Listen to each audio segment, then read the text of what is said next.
Hello, my darlings, it's story time. This is Mrs. Welch for the Cavendish Fletcher Community Library, and today we are reading Sheepdog and Sheep Sheep by Eric Barclay.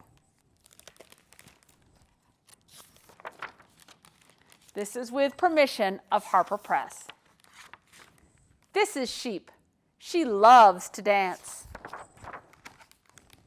She knows all kinds of fancy dances, like the wildflower dance, the mud puddle dance, the get the spider off me dance, and of course, the pee-pee dance.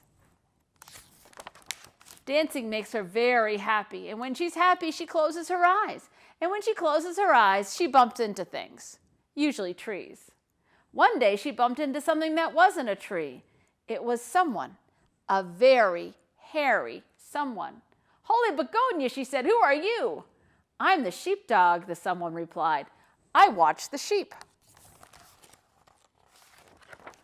"Well, I'm a sheep. I watch sheep too. Everyone knows I'm an expert at watching sheep." "I don't see how you can be much of a sheep watcher with all that hair in your eyes, but I can fix that for you. Be right back."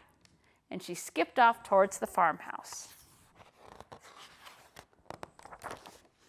Just then, Sheepdog spotted an eagle overhead. It was looking at sheep like a mouse looks at cheese, or like Teddles looks at carrots.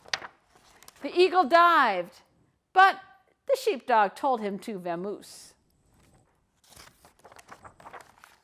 Sheep found Sheepdog waiting for her outside the farmhouse, and she tied his hair into a pretty bow. "Now you'll be able to see the sheep," she said, "except you're still missing something very important. Be right back." Sheepdog looked around. It was true he could see a little better with his hair pulled up. There was the shed, there was the apple tree, and the coyote. "Coyote!" Sheepdog told him to skedaddle. Sheep returned with some binoculars. "Here you go," she said. "Now you'll be able to keep a sharp eye out for eagles and coyotes."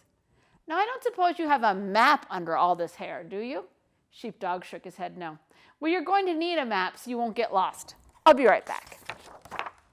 She danced her way towards the old truck to retrieve a map.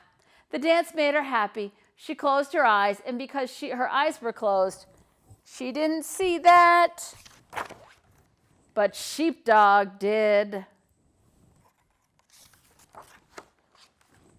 Sheep kept on dancing. She had extra fancy moves.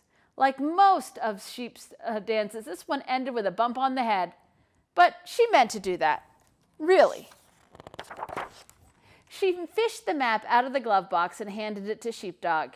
"You're all set. You've got a hair bow so you can see, binoculars to keep an eye out for danger, and a map so you won't get lost." Sheep thought for a moment. "Now all we need are sheep." She looked around. Not a sheep in sight. She borrowed Sheepdog's binoculars. Still no sheep. She unfolded the map. Yep, they were definitely in sheep country. "Where are all the sheep?" she asked. "Did you lose them?" "You're the only sheep," Sheepdog said. "Oh." Sheep sat down and thought about being only a sheep and not a sheep. And when she thought, she got very still. And when she got still, she got very quiet. Thinking could do that. Finally, Sheepdog spoke. "Maybe you're not a sheep. Maybe you're a dog sheep, and it's your job to watch the dog." After a moment, Sheep replied, "Well, of course I'm a dog sheep.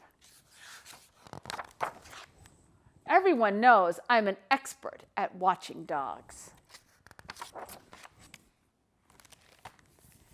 And this has been Story Time from the Cavendish Fletcher Community Library. I'll see you soon.